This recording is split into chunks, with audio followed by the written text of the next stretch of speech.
예, 소개 감사합니다. 예, 그 아이브스는 뭐 코로나 인터벤션에도 유용하게 사용되지만은 이제 페리페럴에서도 중요한 정보를 제공할 수 있는데요. 인터벤션 하기 전에 베이스라인에 베슬 디멘션, 다이아메터라든지 에어리어, 리전 랭스를 우리가 측정할 수가 있고, 그다음에 리전 시비어리티, 플락 버든을 우리가 이제 볼 수가 있고요. 특히 이제 또 플락 모폴로지, 캐릭터, 이게 파이브로틱 티슈인지 믹스 타입인지 캐시피케이션이 심한지 또 캐시피케이션이 어디에 위치한지 이런 걸 볼 수가 있습니다. 또 우리가 이제 종종 그 페리페럴 인터벤션에서는 토탈 오클루전을 우리가 접하게 되는데 와이어가 인트라루미널로 이제 패스지 됐는지 또는 이제 서브인티말이나 메디아 층에서 와이어가 패스지 됐는지 그런 걸 우리가 볼 수 있겠고, 그다음에 이제 벌룬 엔지오플라스티나 스텐트 삽입 후에는 루멘이 충분히 확장이 되었는지 우리가 볼 수가 있겠고요. 그 다음에 혹시 벌룬 엔지오플라스티라든지 뭐 인터벤션 하다가 다이섹션이 생겼는지 또 어느 정도로 생겼는지 그 패턴이었던지 그런 걸 볼 수가 있겠고, 스텐트를 삽입한 경우에는 스텐트가 충분히 그 익스펜션이 됐는지 또 월에 충분히 어포지션이 됐는지를 우리가 볼 수 있겠습니다. 그래서 이 경우는 이제 와이어가 이제 패시지인데 이거는 이제 인트라 루미날로 됐고, 이 경우에는 이제 서브인티멀 스페이스로 지금 와이어가 패시지 돼서 아이브스 캐스터가 서브인티멀 스페이스가 있고요. 이쪽이 이제 출 루멘이 되겠는데, 이 경우에는 메디아층에 이제 그 와이어가 위치해서 아이브스 캐스터도 메디아층에 이렇게 있습니다. 근데 이제 저희가 아테렉토미를 하게 되면은 이게 이제 서브인티말이나 이런 메디아층이 있게 되면 이 정상적인 월에 그 인저리를 가야 되기 때문에 사실 이 경우에는 저희가 아텍토미를 이제 시행할 수가 없겠죠. 그러면 이제 와이어를 다시 인터루미널 스페이스 쪽으로 조정하는 거를 출하해 봐야 되는데요. 그 다음에 이제 그런 베슬 디멘션도 이게 이제 여기 다 사이즈가 나와 있기 때문에 이게 어느 정도 다이아메터가 되는 베슬 다이아메터가 되는지, 그리고 이것 따라서 저희가 이제 벌룬이라든지 스텐트 그런 거를 삽입할 때 참고할 수가 있겠고요. 미디어 클래시피케이션에는 사실 그 엔지오플라스티 할 때는 사실 큰 제한은 없습니다만, 이렇게 칼슘이 심할 경우에는 아무래도 벌룬이라든지 스텐트 삽입할 때 어려움이 있기 때문에 이럴 경우에는 이제 적극적인 칼슘을 제거할 수 있는 그런 인터벤션이 이제 필요할 수 있겠습니다. 이거는 이제 코로너리 인터벤션에서 아이브스 가이디드하고 엔지오 가이디드하고 비교한 연구였는데, 저희 병원에서 이제 리포트를 했는데 아이브스 가이디드한 게 더 좋은 결과를 보였다는 논문이었고요. 이거는 일본 이다 그룹이 이제 발표한 건데, 타스크 D는 워낙 안 좋기 때문에 아이브스를 사용하나 사용하지 않나 아마 결과가 둘 다 뭐 안 좋은 걸로 나왔지만은, 타스크 A에서 C 병변에서는 아이브스를 이용해서 시행했던 것이 그냥 엔지오 가이디드 한 것보다는 좋은 결과를 보여줬다. 특히 이제 프라이머리 페이턴시에서는 좋은 결과를 보여줬다고 이런 그 레트로스펙티브 데이터를 이제 보여줬습니다. 이것이 이제 그런 드러그 일루팅 스텐트 에라에서도 아이브스의 유용성을 보여주는 그런 간접적인 데이터를 이 자이퍼 연구에서 보여주는데, 특히 그 스텐트의 그 삽입 후에 스텐트의 에어리어가 맥시멈 얼마까지 이제 그 확보가 되었느냐, 거기 따라서 스텐트가 이제 크면 클수록, 에어리어가 크면 클수록 결과가 더 좋았던 것을 이제 발표하였고요. 제가 이제 펀메드에서 이제 찾아보니까 아이브스 가이디드하고 엔지오 가이디드를 비교한 연구가 딱 하나 있더라고요. 이게 이제 레트로스펙티브 싱글 센터 스터디고 N수가 이렇게 많지는 않습니다. 전체 한 뭐 100명 조금 넘는 데이터인데, 미국에서 이제 뉴욕 마운트 사이나이 메디컬 센터에서 발표된 건데, 근데 데이터가 이렇게 아주 디테일한 데이터가 아니고요. 이쪽이 이제 아이브스 가이디드고 이제 이거는 엔지오로 이제 가이디드 한 건데, 그 TLR 레이트가 이 아이브스 가이디드 이 인터벤션에서 훨씬 더 낮았다. 그래서 더 좋은 결과를 보여줬다. 이런 결과를 보여줬습니다. 하지만 현재까지 그런 그 아이브스 가이디드나 엔지오 가이디드를 비교한 아텍토미 그런 RCT 연구가 없기 때문에 사실 오늘 어떤 제가 이게 뭐 유용하다 아니다 뭐 이런 거를 결론적으로 말씀드리기는 어려울 것 같고요. 뭐 다만 이제 몇 가지 저희 그 케이스들을 이렇게 보여드리면 아이브스 그 파인딩들을 좀 보여드리면서 어떤 경우에 좀 유용할 수 있나 이제 그런 거를 이제 말씀드릴 수 있을 것 같습니다. 이 환자는 이제 27세 여자 환자고 클라우디케이션으로 왔는데요. 27세니까 뭐 당연히 아테로스클로시스보다는 이제 특히 여자기 때문에 어떤 바스큘라이티스 이런 것들이 의심되는 환자였는데요.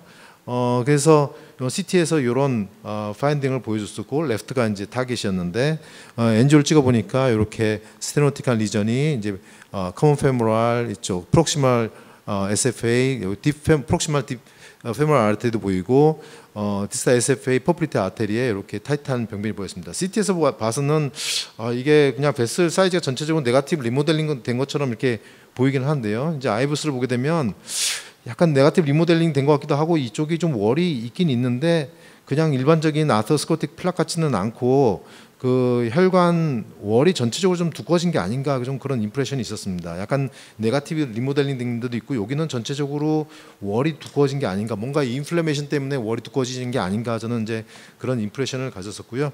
이 환자에서는 이제 DCB를 사용해서 한번 사용했는데 부분적으로는 좋아졌는데 한 번 더 리컬을 해서 그 다음에 또 치료하고 그 다음에는 좀 지금 특별히 증상 재발 없이 이제 보고 있는데요.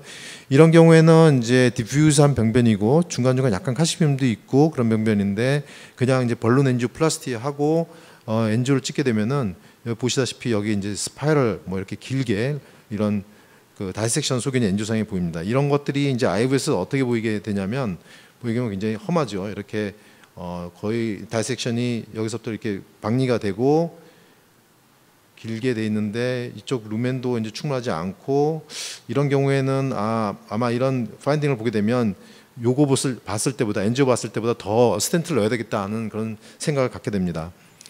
이 환자는 이제 79세 남자 환자고 시비어 클라우디케이션 양쪽 다 이렇게 와서 또 CKD도 있고 당뇨 있고 이런 환자였는데요. 이제 엔지오에서 보게 되면 아까 그 환자보다는 약간 좀 더 칼슘이 더 많은 디퓨즈한 병변을 보이면서 칼슘이 더 많고 특히 이쪽 디스탈 SFA 포플리테 아테리에 이제 칼슘 소견이 보이는데 이 환자에서는 아무래도 가능하면 요 칼슘들이 많기 때문에 아텍토미를 하는 게 좋겠다는 생각이 들어서 가능하면 인차루미날로 이제 와이어 패시지를 하려고 노력을 했었고요.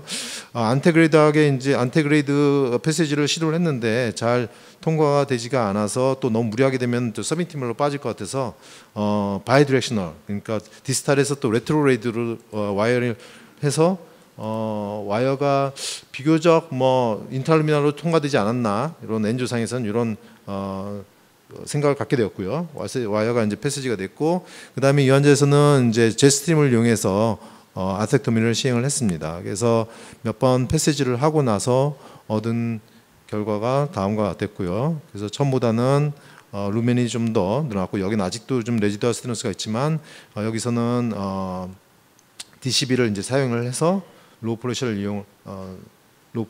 어플라이했고 이게 이제 파이널 결과였습니다. 그래서 레지두얼 다이너스테노시스는 다메토스테노시스는 뭐 한 30% 미만일 것 같고 어느 정도 플로우도 확보가 되어서 여기서는 더 진행하지 않았고 이 환자에서 아이브스를 보게 된 아텍토미 시행 전에는 이렇게 칼슘이 있는 병변이었는데 아텍토미를 시행을 했더니 이 칼슘이 있는 쪽보다는 오히려 칼슘이 좀 덜한 쪽으로 더 많이 깎이는 것 같은 임프레션이 있었습니다. 여기서 좀 더 이제 DCB를 사용을 했는데요. 그래서 아까 물론 엔지오 상에서도 약간 레지더스 스테노스가 있었지만 아텍토미를 한 다음에도 이렇게 플락 버든이 좀 많이 남는 것을 볼 수가 있겠고 주로는 칼슘이 좀 덜한 쪽으로 더 이렇게 깎이는 게 아닌가, 적어도 이 제스트림에서는 그런 임프레션을 얻었습니다. 하고 나서는 ABI가 0.57에서 0.8로 호전이 되었고 이 환자는 나중에 18개월째 ABI하고 얼트라사운드로 팔로우를 했는데 페이탄트하게 유지되었습니다. 61세 남자 환자고 이 환자는 주로 이제 포플리테 아테리, 디스탈 SFA 포플리테 아테리에 이제 병변이 있었는데 마찬가지로 뭐 이 완전 토탈 오클루전은 아니었기 때문에 이 환자에서도 와이어를 인트라미널 패시지를 가능하였고요. 그다음에 이제 제스트림을 이용을 해서 아텍토미를 시행을 하였고 하고 나서 루멘 게인을 좀 얻었고요. 그 다음에 이제 아이브스 제스트림 한 다음에 본 건데 보게 되면은 비교적 플락들은 전부 다 좀 약간 소프트한 플락이었고요. 이 정도면은 뭐 DCB로 추가적으로 이제 벌룬하고 끝내도 되겠다는 생각을 가졌습니다. 만약에 칼슘이 어느 쪽으로 더 있었으면 뭐 좀 더 하겠지만 어느 정도는 루멘도 좀 얻었었고 이렇게 아주 칼슘이 많아 보이진 않아서 추가적으로 벌룬을 하고 이게 이제 DCB를 한 후에 파인딩이었습니다. 그래서 비교적 뭐 루멘 다이아미터는 충분히 확보가 된 것 같은 느낌을 받았고요. 여기서도 보게 되면은 아텍토미 하기 전은 요랬는데 하고 나서는 아텍토미 하고 나서 요 정도 확보가 되었고요. 여기서도 보면 에어리어를 보게 되면 한 50% 정도 플락 버든이 계속 남아 있고 DCB 하고 나서도 이쪽으로는 플락이 아직도 좀 남아 있는 걸 관찰할 수 있습니다. 이 환자도 1년째 팔로우업을 했는데 ABI 잘 유지되고 있었고 도플러 상에서도 플로우가 잘 유지돼서 페이탈한 것을 확인할 수 있었는데요. 이 환자도 60세 남자 환자고 이 환자도 뭐 당뇨에 CKD 있고 양쪽 다 클라우드 캐신 환자인데 이 환자는 디퓨저하게 이제 칼슘이 있고 아주 긴 병변이었습니다. 그래서 여기서 베이스라인 아이버스를 보게 되면 칼슘이 여기 이렇게 보이고 있고요. 그래서 이 환자에서는 디렉셔널 아스렉토미 디바이스 터보 혹을 이용을 해서 이렇게 많은 그 플락을 제거할 수가 있었고 하고 나서는 비교적 좋은 비교적 괜찮은 그 엔지오 파인딩을 이제 얻을 수가 있었는데 하고 나서 이제 DCB로 마저 치료한 다음에 이게 파이널 엔지오그램이었습니다. 다이섹션도 별로 보이지 않고 루멘도 충분히 확보가 되었고요. 여기서 이제 다시 아이브스를 보게 되면은 여기서도 칼슘 있는 부분은 어느 정도 조금은 좀 나아지긴 했지만 이쪽 칼슘은 계속 좀 남아 있고 칼슘이 별로 없었던 쪽으로 더 많이 깎인 게 아닌가 하는 느낌이 있었고 느낌은 약간 좀 메디아까지 좀 깎인 게 아닌가 좀 그런 생각도 들긴 했습니다. 아까 이제 안채민 선생님이 보여준 데이터인데 이거는 이제 그 아스렉토미 엔지오상에서 그 레지달 스테노시스가 어느 정도 남았냐에 따라서 결과가 좀 차이가 난다. 그래서 30% 미만으로 이제 레지달 스테노시스가 남도록 이제 가능하면 적극적으로 아스렉토미를 시행을 해야 된다. 이제 그런 결과인데요.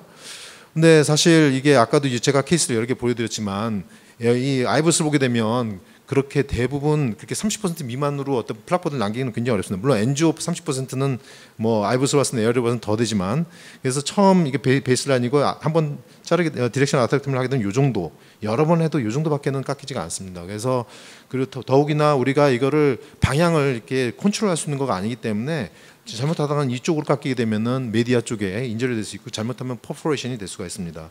그래서 저희가 이전에 이런 티슈를 모아서 좀 분석을 했었는데요. 경우에 따라서는 여기 스무스 머슬 레이어까지 이렇게 잘라서 나오는 경우가 있어서 이런 경우에는 또 혈관에 이제 손상을 주게 됐는데 이런 메디아나 어드밴스시아에 인절을 주게 되면 또 레지스턴스가 잘 생길 수 있다는 그런 페이퍼가 발표되기도 했습니다. 또 그냥 엔지오상에서는 그 다이섹션 별로 심해 보이진 않지만 아이버스를 보게 되면은 다이섹션이 더 많이 보일 수도 있고 아스렉토미 한 다음에도 다이섹션을 볼 수 있는데 이런 것들이 어떤 임팩트가 있는지는 좀 더 뭐 연구를 해봐야 되겠다 하는 파일럿 스터디가 있었고요. 아까 안채민 선생님 잠깐 말씀하셨는데 이 디렉셔널 아스렉토미 디바이스에 OCT가 이렇게 결합한 디바이스가 있습니다. 판테리스라는 디바이스인데 그래서 이렇게 보면 OCT에서 플락이 어느 쪽에 있는지 보고 이쪽에 이제 방향을 맞춰서 이렇게 깎고요. 또 한번 지나간 다음에 다시 OCT를 보고 어느 쪽이 플락이 더 있나 하고 이렇게 다시 방향을 맞춰서 더 깎을 수 있고 그래서 아까 이제 지금 갖고 있는 디바이스는 그런 방향을 저희가 조절할 수 없는데 이런 거는 OCT를 보면서 우리가 디렉션하고 있어서 진정한 그 이미지 가이디드 아스렉토미가 아닌가 생각되는데 이게 정말 효과가 있을지는 잘 모르겠습니다. 저희가 뭐 아스렉토미는 아니지만 아이브스를 가이디드해서 DCB를 랜덤 트라이를 해서 아이브스 가이디드, 엔지오 가이디드 이런 스트래티지로 지금 랜덤 트라이를 진행하고 있는데 약 한 토탈 타겟은 240명인데 한 40% 정도 지금 인로를 했습니다. 여기에는 이제 아스렉토미 디바이스를 사용한 환자들도 이제 포함되겠는데요. 이런 걸 하게 되면 DCB를 사용하는 환자에서 아이브스의 역할이 있는지 그런 걸 좀 더 알 수 있지 않을까 생각됩니다. 그래서 아이브스는 그런 리전에 대한 많은 그런 정보를 주고 있고 인터벤션하는 데 있어서 뭐 와이어 로케이션이라든지 시술 직후에 어떤 아웃컴에 대해서 데이터를 줄 수 있어서 굉장히 유용하긴 하고 뭐 파일럿 스터디에서 보게 되면 좀 도움이 될 것처럼 또 여러 가지 그런 그 다른 아이브스 가이디단 연구에서도 도움이 될 것처럼 보이긴 하지만 이게 아직 실제 사용하다 보면 아스렉토미를 우리가 방향을 컨트롤할 수 있는 건 아니기 때문에 제한점이 여러 가지 있고 또 한 가지 그 코스트 이슈 아직 보험이 안 된다는 게 일반적으로 사용되는 데는 문제점이라고 되어 있습니다. 어쨌든 아이브스가 어떤 랜더마이즈 라지 트라이에서 아직 데이터가 없기 때문에 이에 대한 데이터가 더 있어야 이 아이브스의 그 유용성에 대해서 더 정확히 말씀드릴 수 있을 것 같습니다. 경청해주셔서 감사합니다.